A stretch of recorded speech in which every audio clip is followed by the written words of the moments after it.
natin kahit holiday, si Ma'am Leticia Combis, ang Municipal Tourism Officer ng Dipa Culaw, Aurora. Ma'am, live kayo sa RMNDZ XL sa Manila. Si Radyo Man Lourdes, good afternoon. Mabuhay po, good afternoon. Kumusta ho, ma'am, yung Dipa Culaw, Aurora after po ng drowning incident? Naapektuhan ho ba yung tourism? Hindi naman po, ma'am. Ano po yung pangunahing Okay naman po. Ano po yung pangunahing pinupuntahan ng ating mga kababayan, local or international tourist sa Aurora, sa Dipa Culaw? Doon po sa Dinadjawan Beach. Ito po, Dinadjawan Beach po ang aming number 1 tourist destination at saka yung aming Ampere Rock Formation. wow. Ito pong Dinagyawan Beach, ito po ba yung yung controversial ngayon? Ay, hindi po, ma'am. Sa Lipit po. Okay. Kasi po napakahaba ng aming coastal area. Mm-mm. From Ipil to Dinadjawan. Mm-mm. Nagkataon lang po na ang Lipit ay malapit po sa bayan. Mm-mm. Kaya marami ding nagpupunta. Mm-mm. So ulitin ko lang, Ma'am Leticia, ha, sa kabila ng kontrobersiya na nangyari sa Dipa Culaw, Aurora, sa isang beach resort dyan, ay hindi naman po naapektuhan yung turismo ng munisipyo. Hindi naman po, ma'am. Marami din pong nag-i-inquire kasi po hindi lang po sa Lipit ang aming tourist destination. Hanggang Dinadjawan po, ma'am. Mm-mm. Ma'am, ano po ang hakbang ng lokal na pamahalaan sa nangyari pong drowning incident na ito sa isang resort? Sa report po ng ating correspondent ay may closure order laban ho rito sa resort. Binigyan po ng temporary closure yung resort po. At kung matapos na po yung problema at kung makakapag-comply sila sa mga kulang nila, sa mga pagkukulang nila ay ewan ko lang po kung mabibigyan pa ni Mayor ng ng permit. Ma'am, linawin ko lang ha, temporary closure ng resort came from Mayor mismo. Opo. Okay. Ano po ang nakalagay doon, ma'am? Yung violations and may nakalagay ba na dapat i-comply? Ano po yung mga nakalagay sa closure, ma'am? Ay, Mm-mm. hindi ko na po na Opo. nag-uwian na po kami kahapon. Mm-mm. Pero sinerve po ng aming DPLO yung closure. Okay. Na-receive na po ng resort. Opo, ma'am. Hanggang kailan po itong temporary closure na ito, ma'am? Ay kung hanggang kailan makakapag-comply po yung resort at kung kailan matatapos po yung controversial na nangyari. Ma'am Leticia, sabi niyo po makakapag-comply. Ano ho yung pinakukomply ni Mayor? Yung mga pagkukulang po ng resort. Tulad po ng... Yung mga safety reminders, mga signages, at saka kung sila ng kanilang talagang license na lifeguard. Okay. Pero meron naman permit, ma'am. Kompleto po sila ng papel, ma'am. Okay, walang problema. So yun nga lang, wala mga Opo. safety reminders, yung mga signages plus merong lifeguard pero hindi siya lisensyado or talagang walang License. lifeguard? Ang sabi po sa amin nung caretaker ay, nung kanilang receptionist ay, yung kanilang dalawang, apat na security guard, at the same time po ay nagpe-perform sila as lifeguard. Dalawang shifting po sila, tigda-dalawa, umaga at gabi. Oh, security Yun po ang guard. sabi nung Oo nga, At the same time po ay lifeguard. mukhang may mali nga, ma'am. 'Di ba si security guard ay lifeguard din? Opo. Okay. Kaya yun po, Oo. walang lifeguard. Kasi hindi naman pwedeng nagsisecurity guard ka ng may lifeguard. Although yung isa ay for security at yung isa ay for lifeguard. Ma'am, sabi niyo Pero kanina, dapat trained. tama po, at meron talagang lisensya, no, na May lifeguard. license po. Oo. Opo. Ma'am, sabi Opo. niyo kanina, baka hindi na magbigay ng baka hindi na pabuksan ni Mayor yung resort? Hindi naman po siguro hindi bigyan Mm-mm. kasi compliant naman po sila sa ibang ano. Yun lang po sa lifeguard. Kung makakapag sila ng license na lifeguard, ay bakit po naman hindi pagbigyan? Nagko-comply naman sila sa license at saka ibang mga hinahanap ng BPLO. Ito yung unang pagkakataon, ma'am, na may ganitong insidente sa resort na ito? Ngayon lang po nangyari, ma'am. Kasi ang sabi sa amin, ngayon lang po naman namin nalaman na ika-4 ng taon na pag-team building ng Ateneo doon sa resort na yon. Kasi talagang gusto nila yung resort at tahimik, walang ibang tao, sila-sila lang. Kaya nagustuhan nila doon, kaya doon sila nagpupunta lagi. Ilang taon na po itong resort, ma'am, sa record nyo lang? Kasi Matagal po, na.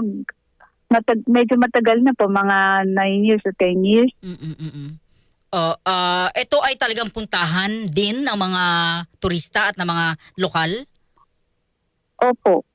Pero online booking po sila, ma'am. Hindi sila nagtatanggap ng walk-in. Oo, okay po. Ma'am, ano bang nagawang nai-inform si Mayor, ano po, and of course as a tourism officer, no, talagang marami rin nagtatanong. Ano po yung mga nakitang violations din, no, dito po sa nangyaring drowning incident? Ano po ang naging stand dito ng lokal na pamahalaan, ma'am? Ang ano lang po namin ay kung ganyan sanang may mga malaking crowd, yung mga team building, ay humingi sana sila nakipag-coordinate sana sila doon sa opisina namin o kay Mayor para mabigyan sila ng seguridad. Pagka may ganun namang mga ay nagbibigay din po ng ayuda yung mga MBR. Nagpapatrol po sila dyan. Ang iniwasan lang po siguro ng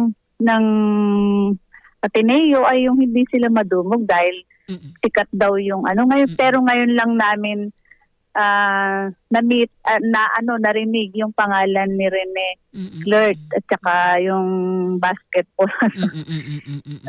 Okay, so ang ano lang ngayon, sana nakipag-coordinate, no, sa office para Opo. yes. Ma'am, meron bang medical team sa resort or mismong dala ng grupo or ng resort mismo nung mangyari itong insidente?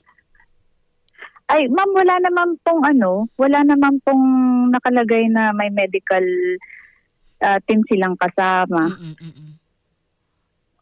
Bali, ang sabi nung ay 20 plus na players plus yung 6 na coach at assistant coach. Okay. Sa punto ho ninyo, ma'am, nainiwala ho ba kayo na wala namang pagkukulang ang lokal na pamahalaan, yung ating mga rescuers sa pag-rescue dito ho sa dalawa?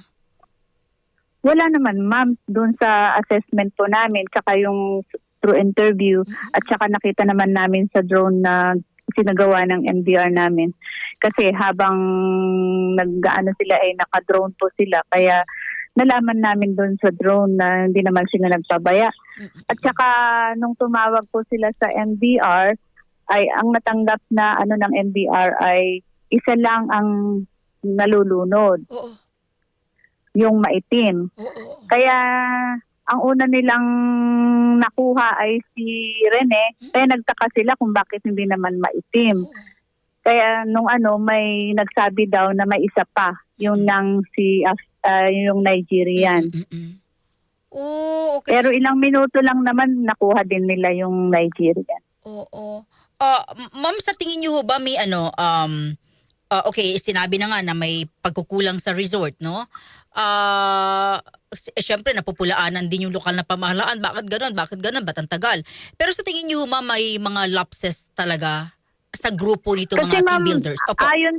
ayon po sa logbook po ng resort, kasi ang nakita namin, lahat ng activities ng security guard ay nilalag po nila. Kaya nakita namin yung 240 ay parang may doon na nagsimula yung ano nila na may nalulunod. Oo. Pero tumawag sila sa aming hotline ng MBR ay 304. O, 2:40 nangyari pero 3:04 na sila tumawag. Anong oras dumating? Opo. Ay kaagad-agad lang po, Oo. malapit lang po kasi ang MBR namin sa Hermanos. Ma'am, parang may problema din dito may problema yung resort. Kung 2:40 nangyari yung ito nalunod sila, tatawag ng 3:04, ang tagal. Ma'am, kasi yung lifeguard nila, yun ang una daw Ginawa. na umano sa dagat. Nag-surf siya kasi surfboard ang gamit niya. Nag-search siya kaya nung hindi na niya siguro mahanapan ay saka lang po sila tumawag ng Oo. MDR. Ito yung problema, ma'am, kapag yung si Q ginawang lifeguard, di ba? Opo. Walang tagatawag sa mga authorities. So, ma'am, delikado ba yung dagat dyan? Dito po sa parteng Lipit at Lubot po ay may mga rip current po. Oh. Hindi siya, sorry mama, hindi siya safe for a training. Hindi naman po, ma'am. Oo, okay. Hindi po. Talaga, kung naiintindihan mo po yung rip current Opo. na alam mong Lumabas sayawan doon. yung Oo. alon niya, ay madali lang daw sabi ng mga nakakaranas. Meron din pong nakakaranas ng rip current. Mm-mm. Nagpapaanod lang po sila. Iyaano sila sa gilid. Mm-mm. Ilang araw na ho sila dyan, Siguro po ma'am, dumating daw po sila ayon po sa logbook nila at saka sa interview ay 27 po ng madaling araw. 27. 7 po ng madaling araw. May 7 na madaling araw. June 7. June 7 po. Ayun, okay. Ma'am, sorry I don't know kung pwedeng, kung natanong nyo rin, hindi naman sila nakainom. Wala naman pong, sabi ng aming MDR ay hindi naman sila amoy alak. Mm-mm. At kwan po yun, maaga pa po. Mm-mm. Wala namang Nung nakita. nagtitraining sila, maaga. Wala namang nakita Tapos mga. tuloy siguro. Kaya naging hanggang 2:00 nung mag-ano na silang umahon sa dagat ay saka lang po nila na may nalunod. Wala naman pong naiwan or nakitang mga basyo ng alak sa isang gilid or sa mga kwarto nila. Wala naman daw po, ma'am. At muli ma'am, bagamat alam na rin, walang pampabigat, walang anuman na nakita sa dalawa. Wala po. Oo. Wala po. Pinipilit nung nanay doon sa interview na nga namin. Pero sabi naman nung aming mga rescuer, ma'am, kung talagang may pabigat, hindi naman maaalis lahat yun doon sa 4 na paa. Yun pong nila. At least man lang may naiwan sanang isa kung talagang meron. Talaga naman daw pong wala. Oo. Ma'am, for confirmation, tama po ba 4 ang nalunod? Wala namang 4, ma'am. 4 daw po, yung 2 raw po nasagip.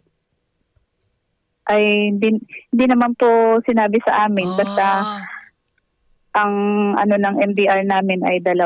Isa pa nga lang nung itinawag Oo. Saka lang nalaman nung andun na 2 pala. Wala po bang ifa-file na case yung lokal na pamahalaan sa pamunuan po ng resort? Ay hindi ko lang po masasagot, ma'am. Yes, naunawaan ko po, no. Okay, ma'am, salamat at kami po patuloy po makikipag-ugnayan sa inyo. Thank you, ma'am, at tinanggap niyo po yung tawag namin kahit holiday po ngayon. Mabuhay po kayo. Good afternoon, ma'am. Good afternoon po, mabuhay. Thank you. DCXL Pulso ng Metro! Ating